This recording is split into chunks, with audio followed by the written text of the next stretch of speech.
Hello, historians. Like on the previous lectures that I did on the South and the West, I'm going to condense a lot of time into a single lecture. So this video is going to look at the time period between the 1860s to about 1900. And so that's why I've split it up into the South, the West, and the North, because each region was experiencing different economic and social pressures that really changed those social environments. So, as I said, today we're looking at the North and Midwest, and that's going to include Chicago, because Chicago was becoming important before the Civil War. After the Civil War, it ramped up to become an even more important economic hub for the country. So, we're going to look at how these demographic changes and the technology changes affected specifically the cities and also the rest of the country.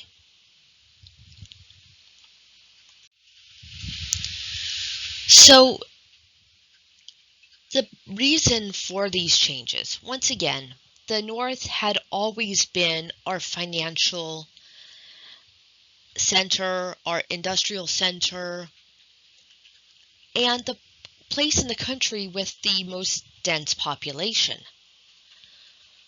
So this only continued to increase.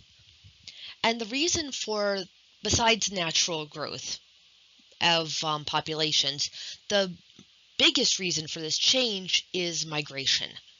And there's a couple different forms of migration. First is our domestic migration, which involves people leaving the farms, trying to get work in the factories, in the manufacturing centers. Also, after the Civil War, many free blacks, of course, started coming up into the North looking for opportunities.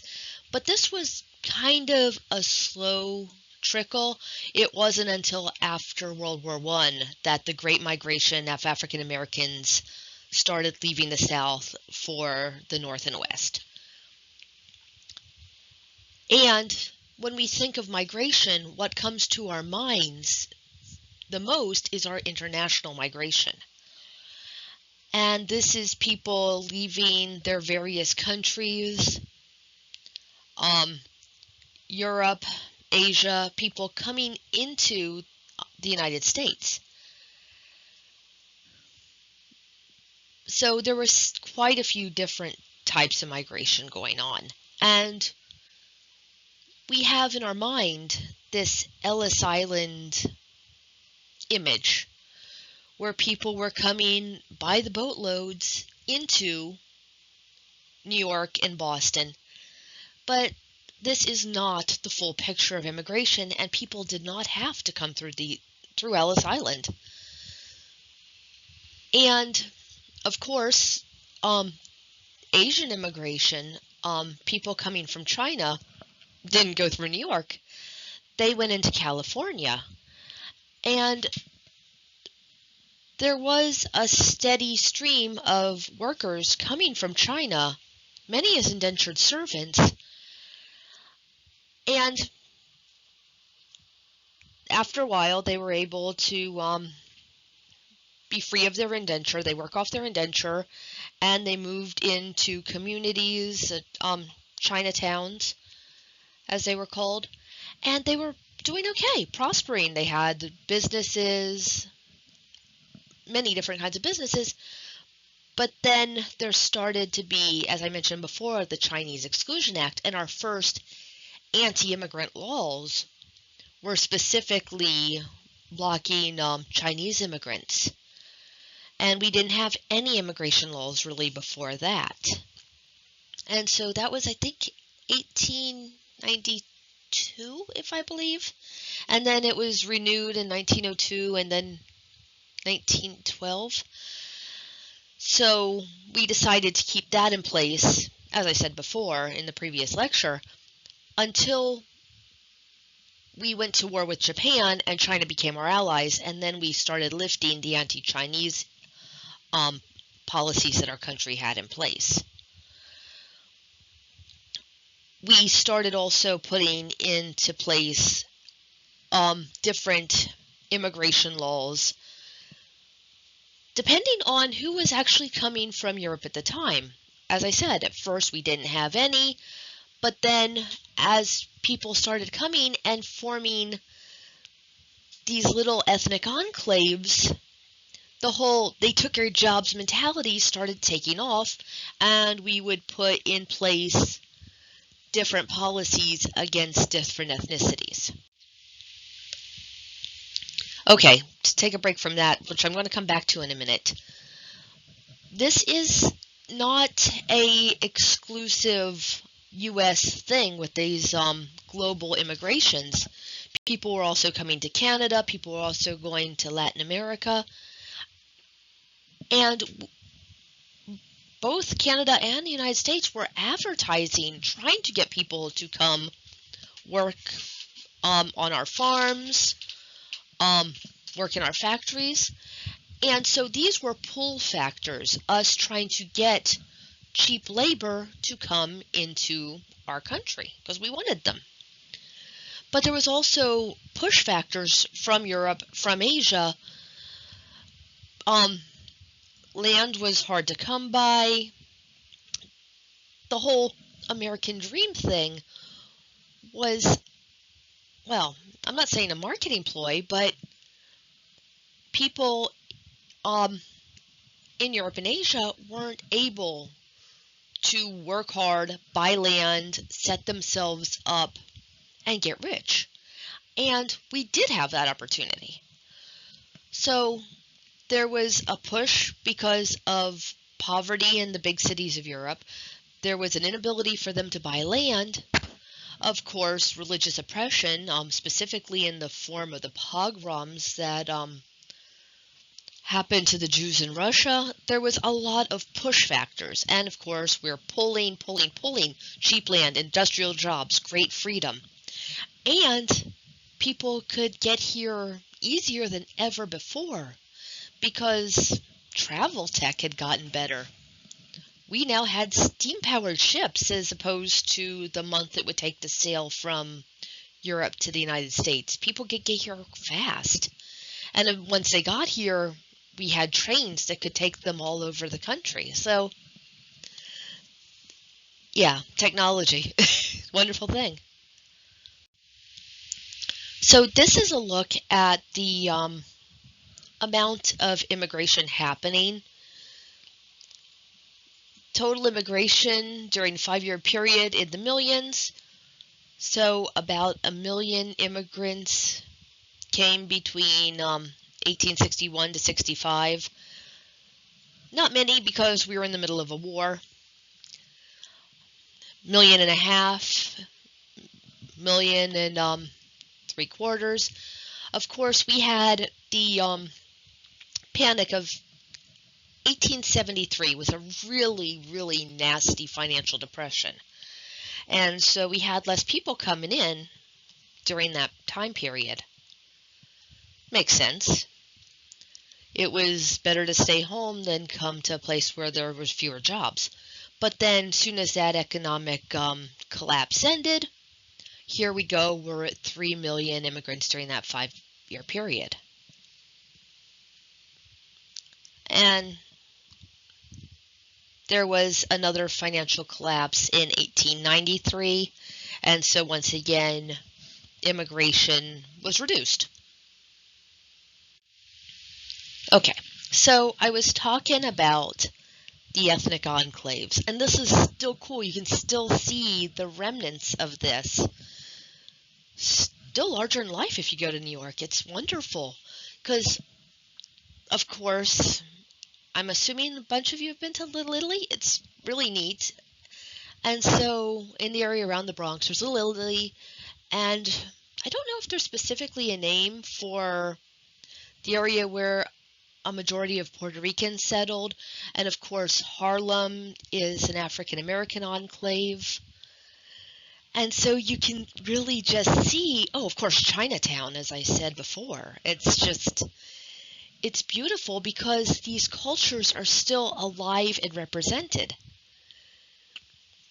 Because when you move to a new place, you want to settle with people who speak your language, where when you go into the grocery store, you buy food that is the food you know how to cook. So people cluster together for safety, for comfort, and it's still there, very present in New York. And of course, all around the country, New York is just so obvious. Okay.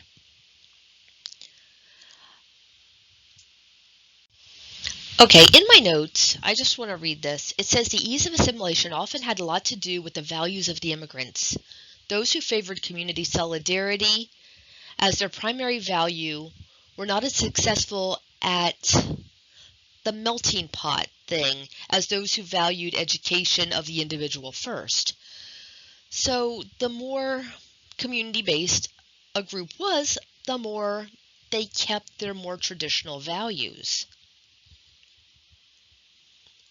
So, of course, when we have this community solidarity hampering what the United States was pushing as assimilation, there was a cultural conflict.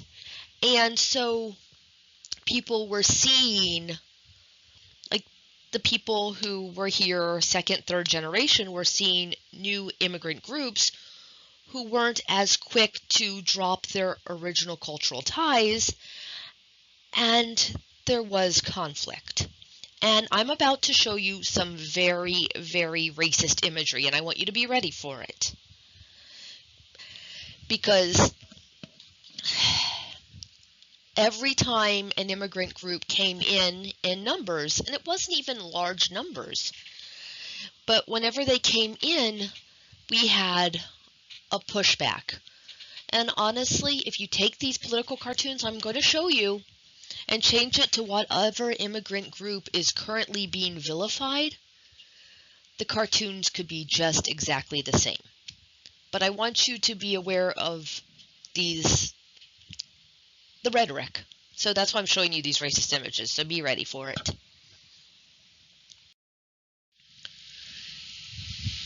So, have any of you heard the Irish need not apply slogan that they were putting in windows? Because Irish were seen by many here in the United States and in England as being less civilized, more belligerent, prone to having lots and lots of children. There's a phrase called Irish twins, where it's children born 9 months apart. So they were just saying that the Irish weren't civilized. So here is a political cartoon, and I feel the most comfortable picking up this one in detail because I'm of Irish descent, so it's easier to talk about my nationality. So here is the mortar of citizenship, and there's stereotypes of Italians, of Chinese, of various different ethnicities in here. And this is the mortar of assimilation and the one element that won't blend in. So the goddess of liberty, or Columbia, she is blending up all the immigrants with equal rights. And the one culture that's just not blending, refuses to assimilate, is the pugnacious little Irish guy. You can tell he's Irish by his bowler hat, his knee breeches. He has his Irish flag and the knife, and he's just causing grief. But as the Irish got political power, as they started being a political force, they were no longer seen as a lesser race because now they were in political charge. So this was 1889. Here's one from 1870. It's showing a hardworking cobbler, depicted as Saint Crispin, the patron saint of leatherworkers, but it's just a shoemaker, and you can't see it, but these are supposed to be Chinese immigrants. And he has the the scimitar of cheap labor. This other one has one cheap labor and chopsticks, just to add to the racism.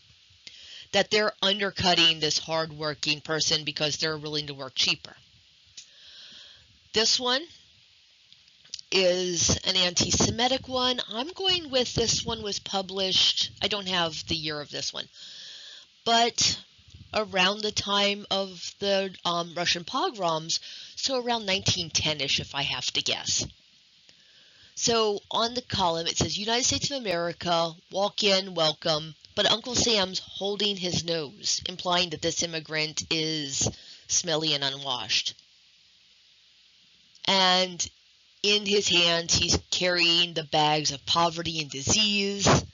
He desecrates the Sabbath. He's superstitious. And so this is specifically because there was a wave of Jewish immigrants coming to the United States at that time. And as I said, whatever immigrant group is coming in, just replace whoever this is, and these political cartoons are just exactly the same. Which is strange because we need immigrants. We're actually suffering from a shortage of people to work right now.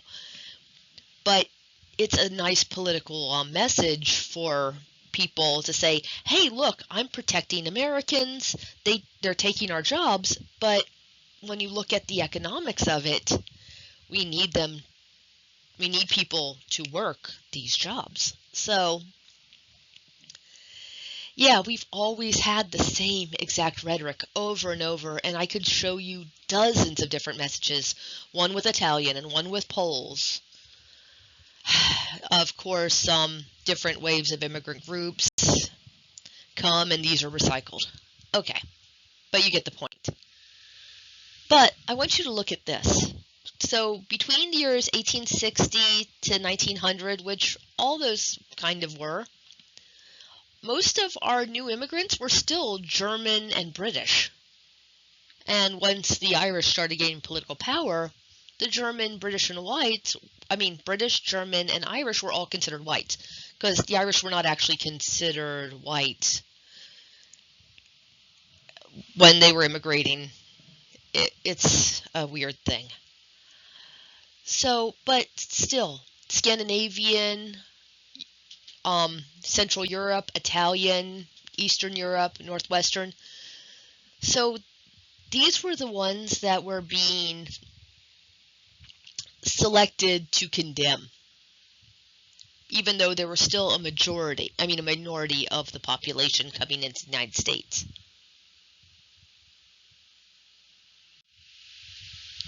There, of course, as I said, a pressure to assimilate, and I can't pull it up right now, but there were attempts to limit migration. And there was a very weird policy that we put in place, and it was a quota system. So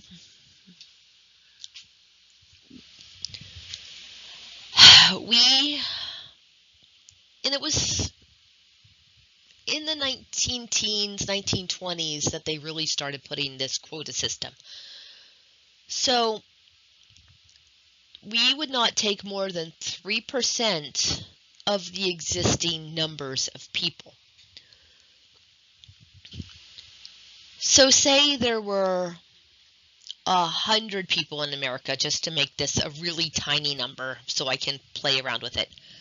So if 20% of the American population was British, we would accept 3% of that number. So there's 20 British people in America. So that means that we would take 3 British immigrants. If 1% of the population was Irish, okay, my numbers are off. No, we would take 6 British,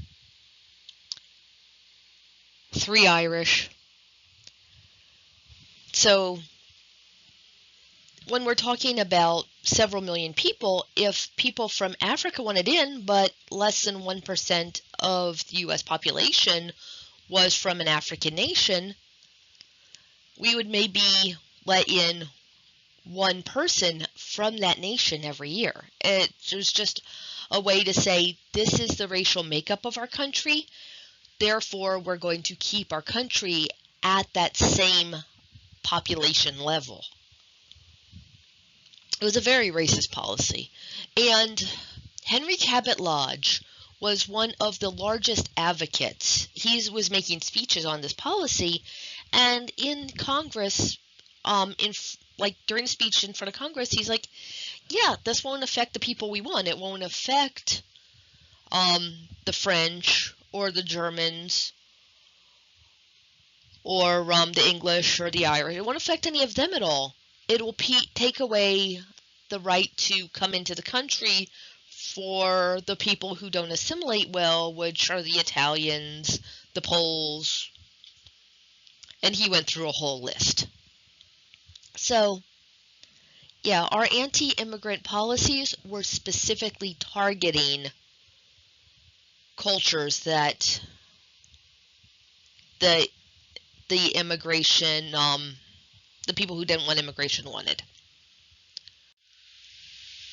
Okay, now let's talk about something slightly more interesting. Well, not more interesting, more happy.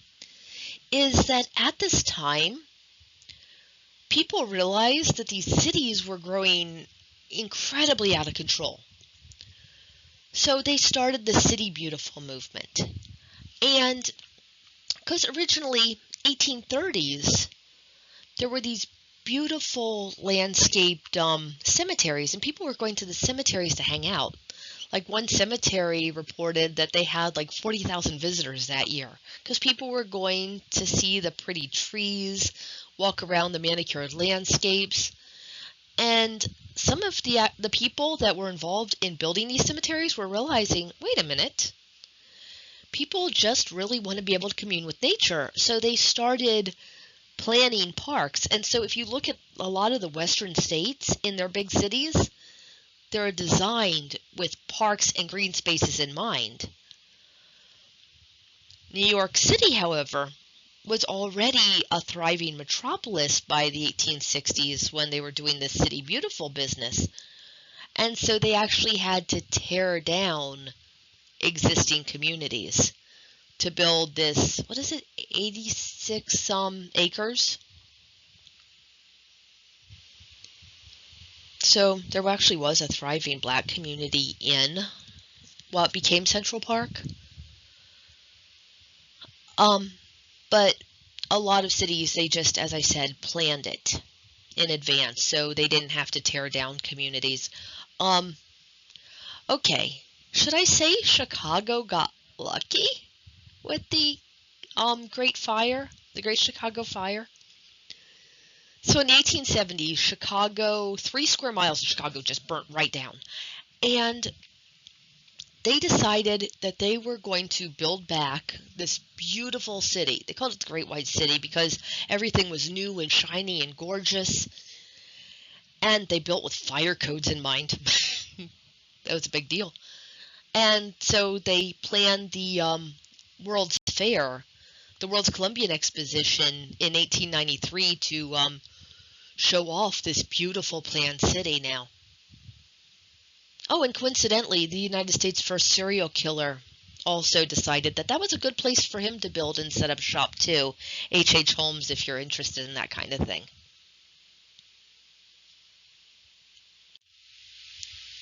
Okay, so as people moved to the cities, strangely enough, they were looking for a place to live. Who knew?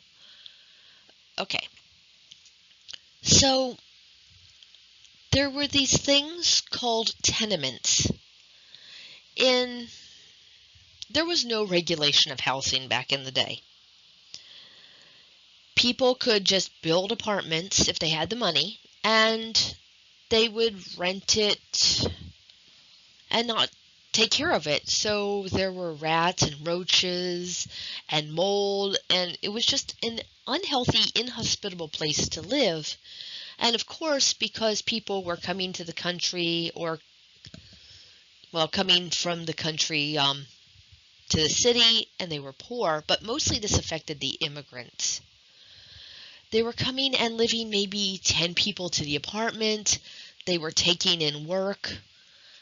So they, like whole families, were rolling cigars in their one-room apartment or two-room apartment. They were doing laundry. And so it was crowded. It stunk from the chemicals they were using. Of course, there's no upkeep. So these tenements were just these hells, but people had no choice. So it got to the point in the cities where only the very rich and the very poor could live in the city. And the rise of suburbs, where people were taking their horses in or taking trolley cars into the city because they were able to live outside the city. So suburbs started forming.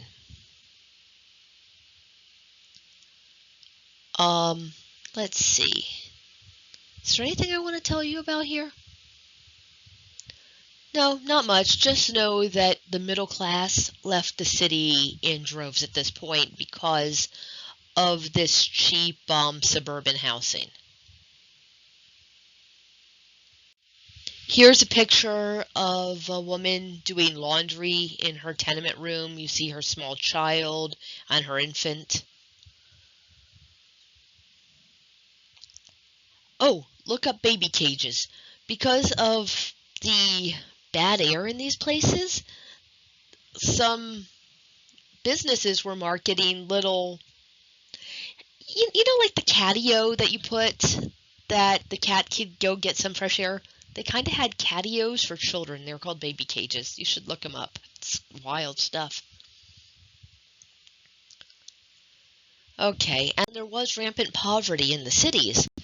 So here's an image by Jacob Rees, and he's showing that the plight of the cities, these orphans are just put out to fend for themselves, and he started passing around selling these photo books showing the plight of the urban poor. Of course, he was criticized for having staged this because, like in a picture like this, he would maybe move something. He would tell the kid to budge up against the wall so he could get all three of them in the frame. And so he was accused of staging it, but that's up to you to decide. Is scooting that kid over to get him in the frame to tell the story, does that diminish it? That's for you to decide.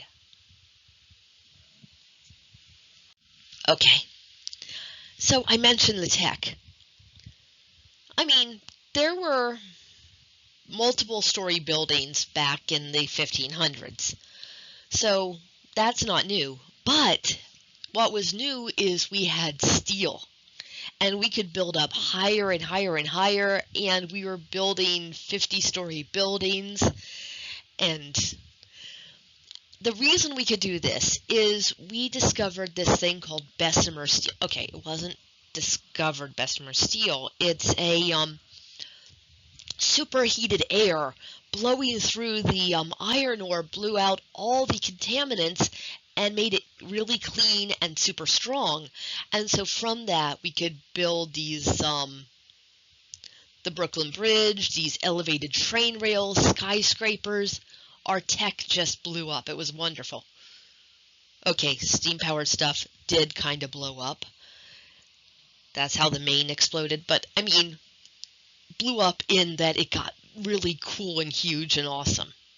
Oh, of course, we got elevator technology at this point. So people didn't have to walk up 40 flights of stairs to get to their office. So that was good.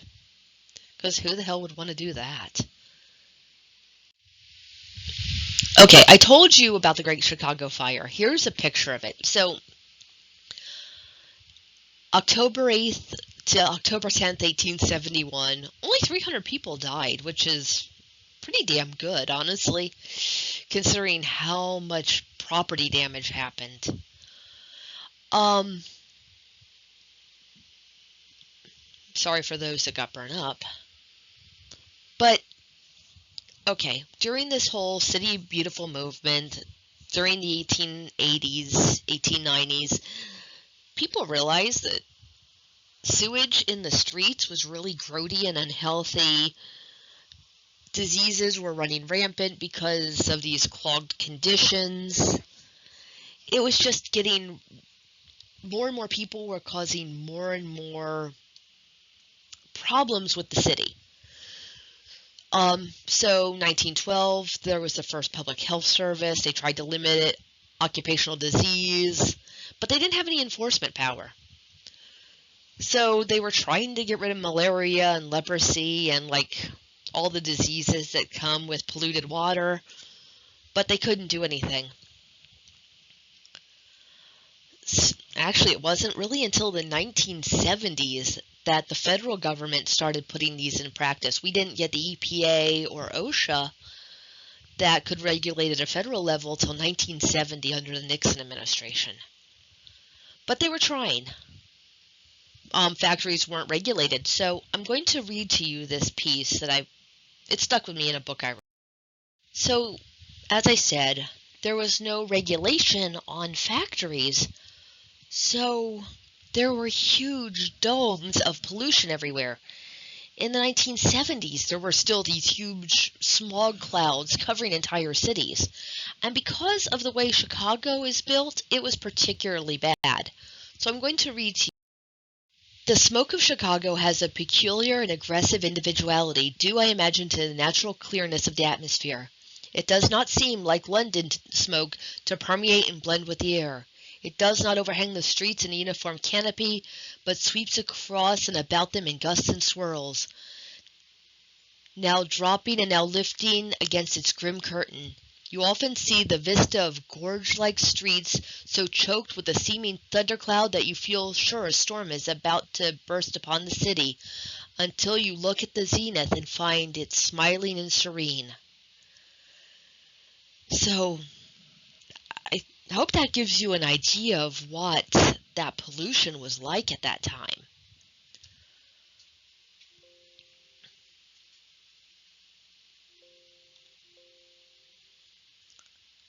Okay, next.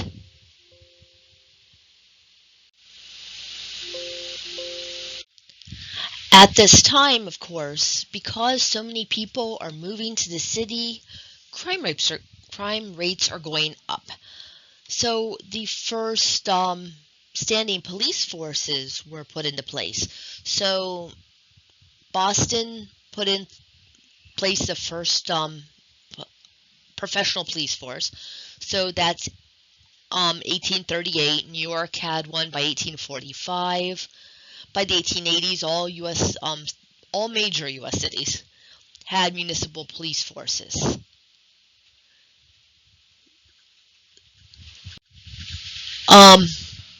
Politics were still being run by party bosses at this time.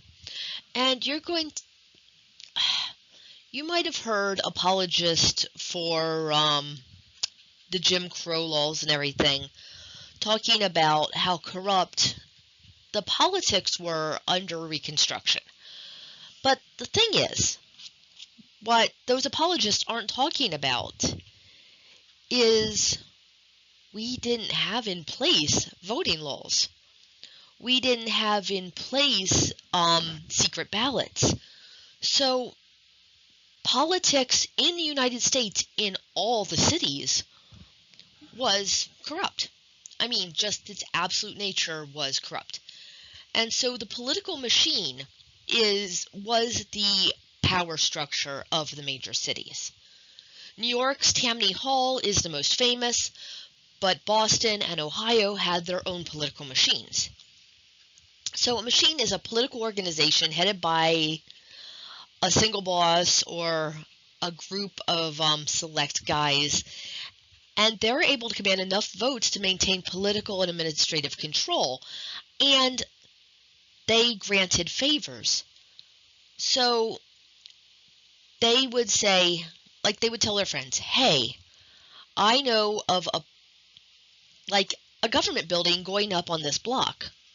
So they would tell that to their friends. Their friend would buy that piece of land, sell it back to the government for way more money, and now that friend owed the political boss a favor. So then the political boss is like, hey, I have these guys that need jobs. You give them jobs. And because the business owner says, yeah, I owe you a favor, so yes, I'll hire these 5 guys. Now, these 5 guys all owe the political system a favor. So it was this network. And that's just how government was run. And the business owners would ensure that all their staff would vote the right way because the companies would make their own ballots. And so the companies making their own ballots would stand there and watch their people fill it in and ensure that the vote went the way they wanted it to. And as I said, there was no voting laws at this time. It was supposed to be one man, one vote. Literally, one man, one vote. Women didn't get the right to vote till 1920. That sucks. Well, it was worse. African American women didn't get the right to vote till the 1960s. So that's way worse. But anyway, that's a digression. So political bosses would send around like wagons to collect men to vote. And they would have all their people say, like, don't shave. So, okay, we're not going to shave. So these guys went to vote, and they had all these big bushy beards. And they would all go put their ballots into the ballot box. And then they would go shave, maybe put on a nice new hat, and then they would just have their mustache and their pretty new hat, and then they would go vote again as a different person. And then they'd go shave off their mustache, maybe change their jacket, and vote a 3rd time. So, yeah. Reconstruction South wasn't any more or less corrupt than any other place in the United States. So political machines began to decline about 1900. Progressive reforms, civil service reforms,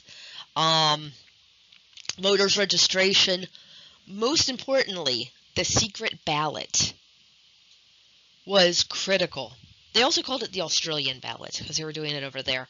Of course, now Australia is gone with ranked choice voting, so maybe we'll start doing that too. But anyway, they started doing secret ballots so that a person could vote their conscience and not what their boss was telling them to do.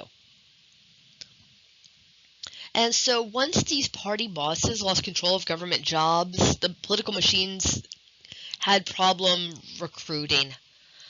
Also, the primary election, where the party members could decide which person they wanted to have run as opposed to who the machine wants, diminished the ability of the machine to dominate the party. Here's a political cartoon from Puck Magazine. They had the absolute best political cartoons, just showing a party boss and his influence over the business owners. Nothing important, I just thought it was an interesting cartoon. But probably the most important change for us personally is that there was a rise in mass consumption. Department stores were forming at this time. Mail order catalogs. People could, instead of making stuff or going to small business owners, like there's a cobbler and they'll make your shoes for you, custom made and everything. You could go to a store and buy the cloth to make your dress. You could buy shoes ready-made. You could buy canned goods. They started selling clothes ready-made. So people had choice, luxury, free time, cheap goods. This was a major change from the past. You guys won't know Montgomery Ward store, but Sears and Ward, or Montgomery Ward, was a big department store back when I was a kid. That formed in 1872. He had the idea of dry goods mail order. So you could, you of the past, would get the catalog, look through it, write down the number of the product you wanted, how many you wanted, mail a check, and then either by post or by train, your 20 boxes of Jell-O would come straight to your house. I mean, it was a big deal. Sears became really, really huge, and then it was Sears and Roebuck for a while, and then it became Sears again. But Sears had a huge catalog business. By the time I was a kid, the Sears catalog was about 2 inches thick, and you could buy anything in it. Clothing, shoes, toys, hardware, kitchen goods, fully ready to build houses, like IKEA-type houses that you would assemble yourselves. And the best part of the Sears catalog for many people out in the rural areas is they use nice soft paper that you could keep in your outhouse for those times when one would have to wipe. So, yeah, Sears got really popular for their soft paper. Originally, they were mail order watches and jewelry, and in 1893, they became Sears and Roebuck. Okay. Oh, wow. By 1894, Sears had 322 pages. Oh, and I didn't mention sporting goods. Okay. But with the rise of consumer goods, factory, and hourly labor work, there was now free time.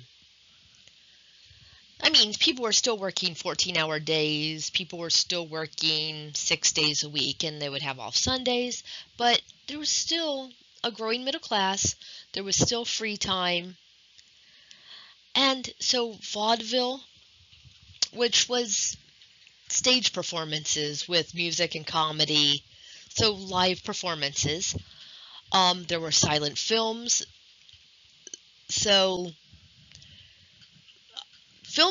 filming had started at the turn of the century, and so these nice, cool, air-conditioned, as soon as air conditioning became popular, people started going to the movies in droves because it was the coolest place to go. I mean, literally. Summer up in, I don't know, Chicago, Pennsylvania, New York, it's really hotter than here in Florida. So people loved the theater, and they were seeing these moving pictures for the first time. Of course, the first moving picture was of a train, and people were jumping out of the way because they'd never seen a moving picture, and so that train coming right at them freaked them out. But anyway, people could pay a penny and go see these films. Coney Island was an amusement park. People had money to spend on novels.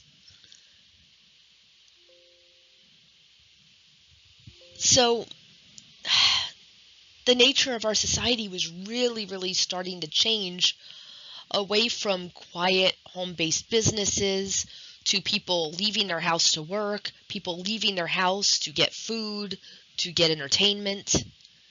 Society was changing.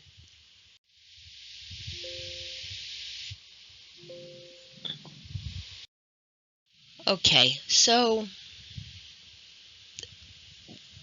we started having all this free time, but there were also a business class that were equating free time with lascivious behavior, laziness. So there was this kind of tension. People were demanding and wanting more free time, and there was this devil makes work for idle hands mentality.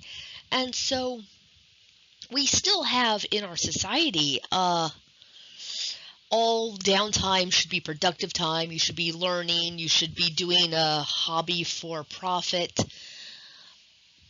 which Europe doesn't really have in the same way we have. So it's just interesting how